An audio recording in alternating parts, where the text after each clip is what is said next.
And now for a little moto tour of the garage. There's my 2018 Harley-Davidson Lowrider Stage 3 kit. My 1993 Yamaha FJ 1200 ABS. Runs fantastic. It is a wicked bike. We got my 1979 Suzuki GS 1000L, one of one bike. Just had the carbs redone and rebuilt, and runs like a scalded cat. In amazing shape.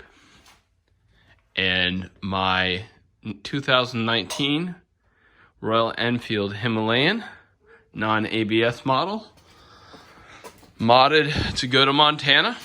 So there are my bikes. Which one is your favorite?